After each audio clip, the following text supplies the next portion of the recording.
मैं बीच में नहीं बोलना चाह रहा था, पर आपने 4 मिनट बोल दिया, अब मुझे भी 4 मिनट चाहिए, मैं गिन रहा हूँ।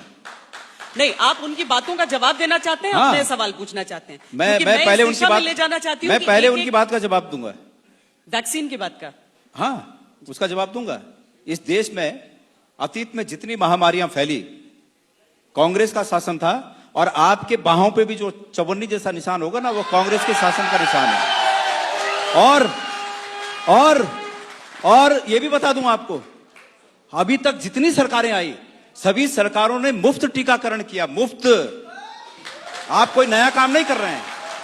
हाँ, ये जरूर है कि पहली बार हो रहा है कि अगर टीका भी लग रहा है तो उसमें प्रधानमंत्री जी की फोटो पहले दिख रही है कि भाई यही हैं, ये हैं करके आप बचे हो, ये नहीं रहेंगे तो ये जबरदस्ती किसी के मनस में बिठाया जा रहा है कि ये हैं करके ये टीका आया। और टीका कहां बना?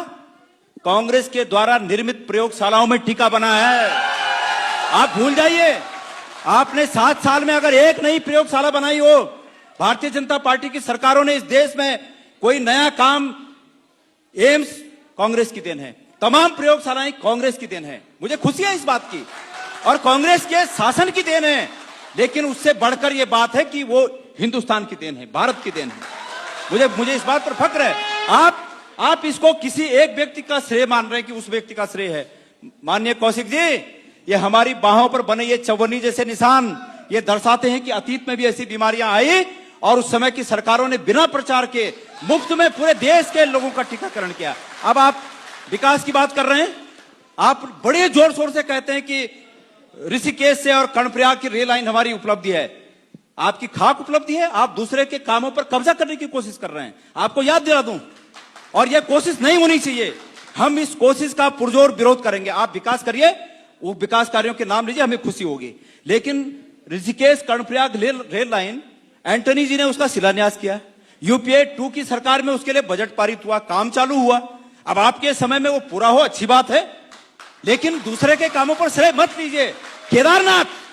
केदारनाथ का पुनर्निर्माण, मैं केदारनाथ का अध्यक्ष था, श्वेता जी, मैं अध्यक्ष था वहां, और प्रत्यक्षदर्शी हूं वहां का, और भगवान केदारनाथ की कसम खा के कह सकता हूं, वहां जितना पुनर्निर्माण हुआ, हरीश रावत जी मुख्यमंत्री थे, उनके कार्यकाल में हुआ।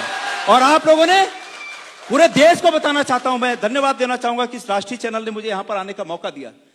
मैं आपके माध्यम से पूरे देश को बताना चाहूंगा, अगर उस केदारनाथ में कुछ बदलाव हुआ तो यह हुआ कि कांग्रेस के समय के पुनर्निर्माण के कार्यों पर जो शिलान्यास के पत्थर कांग्रेस के नेताओं के लगे थे, आपके नेताओं ने आकर उन पत्थरों को साइड करके अपना नाम लगा दिया। इसके अलावा कुछ नहीं किया आपने। तो यह विकास कार्य है, ये गहरी खाई है जिनको पाटना पड़ेगा। आपको इसके लिए जवाबदेह ठहराया जाएगा, और इस प्रदेश की जनता आपको जवाबदेह ठहराएगी। अब आप प्रश्न करिए। गणेश जी ने जो बातें कही हैं